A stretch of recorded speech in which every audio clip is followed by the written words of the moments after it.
Hi, everyone. Judge Andrew Napolitano here for Judging Freedom. Today is Tuesday, December 23rd, 2025. Ambassador Chaz Freeman joins us now. Ambassador Freeman, a pleasure, my dear friend. Thank you. I do want to pick your brain about the state of affairs in Israel and how much longer the Israelis will be deceived and deluded by Benjamin Netanyahu. But before we get there, if I may, a few questions about another area of expertise of yours, which is China. In the past 2 weeks, the following has occurred. The Trump administration released its national security strategy, which says China is not an enemy, it's an economic competitor. Sounds pretty good to me. Yet, the president signed into law the National Defense Authorization Act, which provides $11 billion in offensive missiles to Taiwan. And the president directed the seizure of an oil tanker coming from Venezuela, which was destined for the Panama Canal and for China. So, how does China look at these disparate events? Well, these contradictions are not overlooked by the Chinese. On the one hand, we propose to have a mutually beneficial economic relationship, of course, subject to unilateral American intervention and sanctions and tariff manipulations, which have been all over the map in the course of 2025. On the other hand, and we say that's our major objective, but on the other hand, we continue to arm the losing side in the Chinese Civil War. We continue to posture off the coast of China. We run 3 to 4 intrusive reconnaissance missions, either in the air or at sea, along the China coast every day. We are in their face. Our military openly talk about war with China. And of course, the justification for our nuclear modernization program is largely China. So the contradictions just don't add up. And, you can't have a wonderful economic relationship with someone when you're simultaneously cocking a gun at their head. And stealing oil for which they've that's an interesting question because the Bella, the ship that we couldn't quite board and take and we're pursuing, is headed for China. That is a total violation of international law, of course. It's unilateral American action. It risks complementary reciprocal action by the Chinese taking some vessel with American cargo aboard it. Why do we think that we can unilaterally override international law and reciprocity, especially when we're dealing with a country that is a peer competitor in most respects? I don't know. Isn't it a fair observation that the president of the United States doesn't care about international law? He's murdering people in the Caribbean. I don't think he cares about domestic constitution or law, or he cares at all about international law. We're basically watching the death of both. And by the way, we're also seeing the murder of diplomacy. The president has just fired 30 career officers who were serving in often difficult posts abroad on no grounds other than that they were appointed by Joe Biden. But of course, the president has the right to appoint anyone he wants, but we have over 80 diplomatic posts vacant already. And he's just added to that. We're retreating from the world. We're tying our hands. We're engaged in diplomatic disarmament. And I don't know why we think people are going to follow us abroad.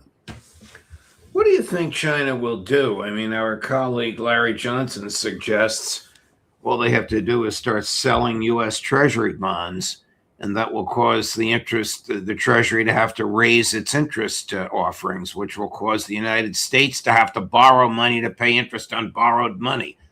I don't think they act impetuously in that manner, with all due respect to Larry, whom I do have a great respect for. I think they have been very carefully selling down their treasuries. I think they're below 700 billion now, whereas they were about 3 trillion at one point. I think they reached the high point around 2008. and since then have been reducing their exposure. But they do it slowly because they're not stupid. They know that if they caused a crash in treasuries, they would lose the value of their dollar reserves. So I don't think that's what they'll do. I think it's far more likely they'll respond in kind. And that is to say, if we seize vessels with Chinese cargoes on them and purport to confiscate them, we'll see them start doing the same thing. Oh, my goodness. Now, doesn't the president consider the dangers of arming Taiwan? I mean, this stuff is offensive weaponry, which, according to Ritter, can reach Beijing. I mean, suppose, we all know what happened in 1962, but suppose the Chinese put these types of weapons in Havana or in Tijuana, Mexico, and aimed them at Dallas or Washington. Well, we risk that sort of a face-off, of course. Again, reciprocity kicks in. But we've been arming Taiwan ever since 1950, when after a moment when we decided to get out of the Chinese Civil War, we interposed ourselves between the warring sides in the Taiwan Strait, and Douglas MacArthur's advocacy of a commitment to defend Taiwan was formalized in 1954 in a mutual defense treaty with the Republic of China on Taiwan, the remnant of the former government of China on the mainland, which had lost the Civil War. That treaty was terminated in accordance with its terms in 1979 when we normalized relations with Beijing. But for all intents and purposes, we're behaving as though it's still in effect. And I think there's a theory that this is somehow deterrent. Well, we have deterrence, military deterrence, that is less and less credible. Every war game that we run, every scenario that we examine, shows us losing a huge number of ships and aircraft, in some cases 2/3 of our entire global force, puts us out of business as a world power. And if it doesn't completely destroy Taiwan, leaves China to go at it again when and ever it wants. So this is totally pointless.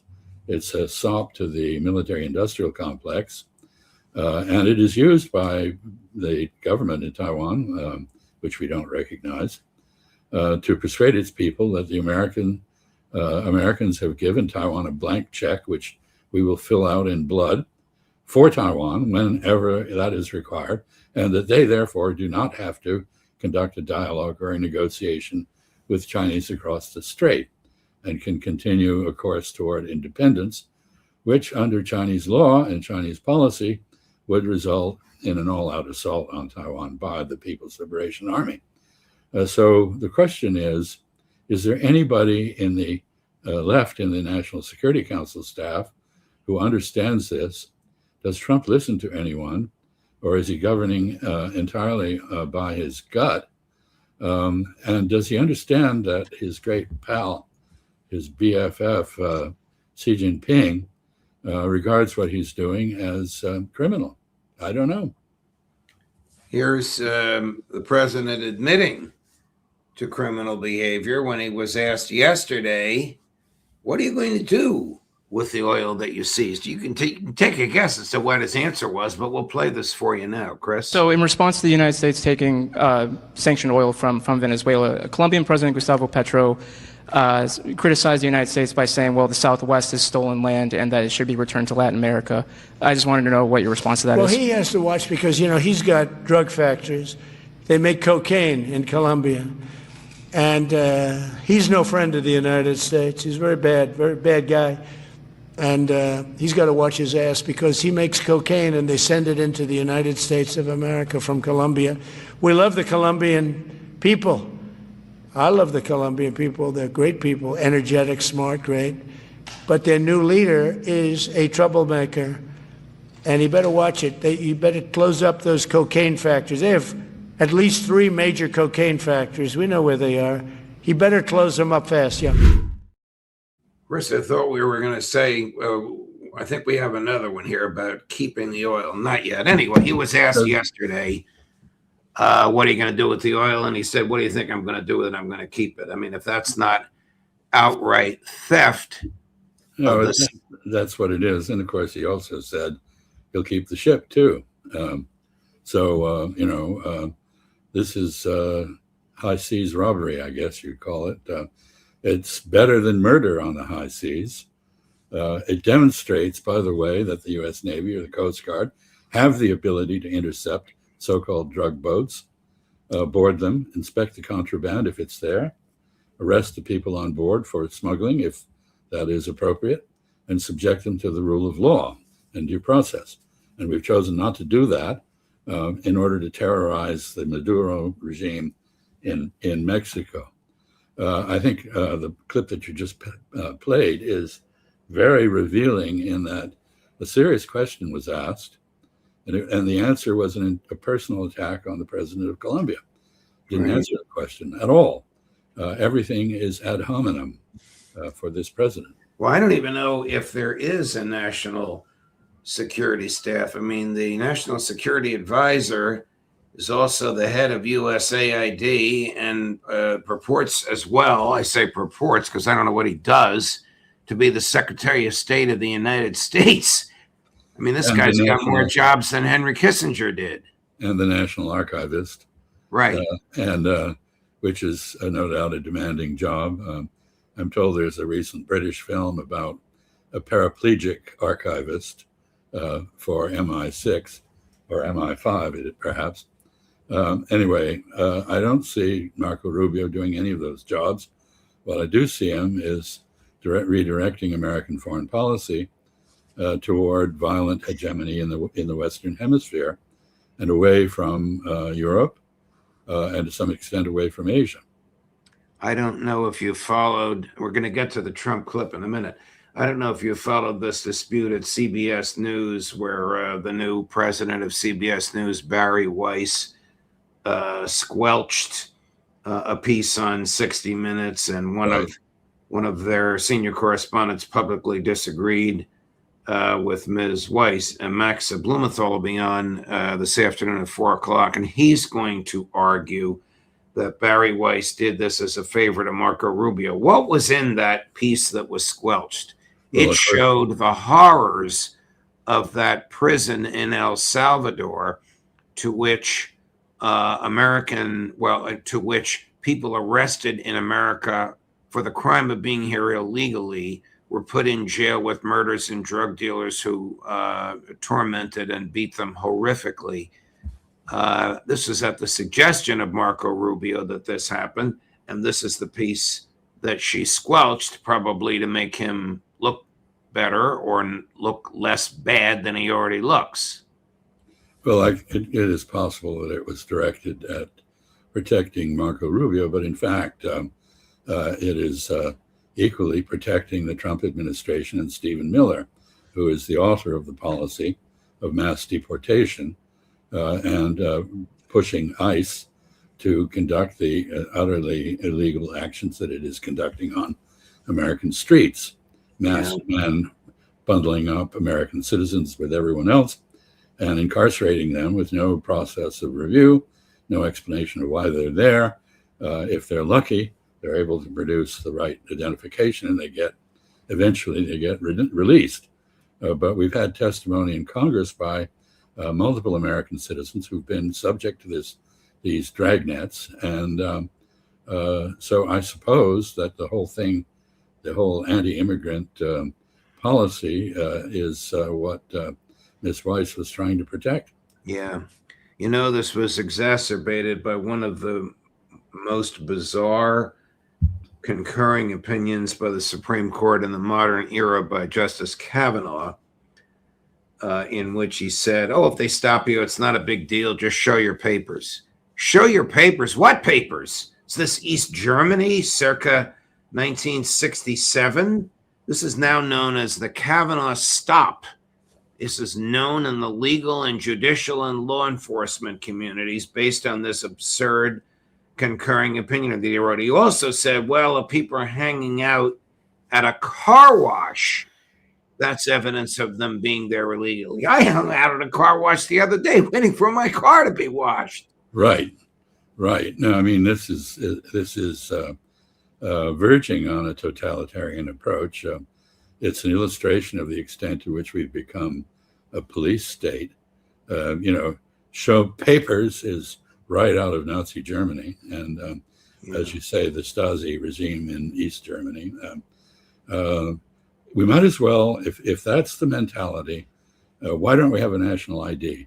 And where everybody is registered and their identity and their status is recorded. Every other country, almost every other country has such a thing.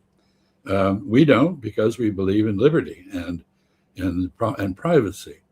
But apparently we don't believe in either liberty or privacy anymore. Here's that question to President Trump yesterday about what are you going to do with the oil? Speaking of Venezuela, oil, what are we going to do with the oil that we have? Going to do with what? The oil that has been seized. The United States seized 1.9 million barrels of oil on December 10th. We're going to keep it. We're keeping it. Where's it? Are we going to sell it or put it in the strategic oil reserve? Maybe we'll sell it. Maybe we'll keep it. Maybe we'll use it in the strategic reserves. We're keeping it. We're keeping the ships also. Yeah, that's the point. It's everything we grab, we just keep. No law, no due process. Can you imagine if China or Russia did that to us? I'm afraid we may come to experience that. Yeah. Because in the end, if the law is no protection, people will resort to self-help, which is called violence, and they will do what is necessary. If there is no legal relief, people will take the law into their own hands. It was the effort to replace self-help that led to the rise of the rule of law in the beginning, a long evolution of 1,000 years in European jurisprudence, and we're just ignoring it all. Over the weekend, Prime Minister Netanyahu, it's tough to say this with a straight face, Ambassador, announced that he personally will be the chair of the Commission of Investigation looking into the causes of the attack on October 7th. Now, how much longer can the Israeli people be deluded by this monstrous charlatan? I don't think they are deluded by him. I think they understand exactly who's in charge and why he remains in charge, despite the fact that he's been accused of serious crimes of corruption and presides over a government that is conducting genocide. Of course, the majority of Israelis apparently approve of that. Ethnic cleansing, well documented and increasingly violent in the West Bank. And he is supported by an international community of wealthy Zionists, many of them American, not all, who have co-opted President Trump. So I don't know what the terminus of this is. It's up to Israelis apparently, but I wonder why on earth the United States has to support either this man or all the crimes he's committing. Alistair Crook opined yesterday that when the so-called Gaza peace deal collapses, Netanyahu will blame Trump. Of course, that is the standard practice, and he was dragged kicking and screaming into this so-called ceasefire, which is not in effect. Israel is murdering Palestinians on a daily basis. It is a more subdued, quieter form of genocide than the one they were conducting earlier. Perhaps that's progress in some sense, but there is no ceasefire. This is a fiction, and it is a fiction that is constantly being appealed to in order to preclude any kind of effective response to the murders, to the mass murder, to the genocide, to the destruction of property, to the eviction of people. We can't disturb the ceasefire. Well, the ceasefire doesn't exist. So this is all fictitious, and it just will not withstand scrutiny. How much longer can he last in office? I have no idea. He's got an election coming up in about, 5 months, something like that. He can't get, his term in office is going to run out. He'll have to have an election. And in an election, we will find out what the answer to your question is. Well, Ambassador, thank you very much. As I mentioned to you before we came on air, Judging Freedom has crossed the threshold of 100 million views in 2025 for the second year in a row. Thank you for your substantial weekly contributions to our work here. Thank you for all the sophisticated and fearless analysis that you bring. And we look forward to working with you again right after the new year begins. Well, I greatly appreciate the opportunity to chat with you on a weekly basis. I thank you for what you do. I'm glad you have the viewership you do. And I wish you a Merry Christmas and a Happy New Year. Thank you. Merry Christmas to you and your family. All the best. And coming up later today, a busy day for you. Our last full day of work will be on tomorrow morning only. But today, Pepe Escobar at 10, at 11, Professor Jeffrey Sachs, at 1, Aaron Mate, at 2, Matthew Ho, at 3, Colonel Karen Kwiatkowski, at 4 o'clock, how better to end, Max Blumenthal, Judge Napolitano for Judging Freedom.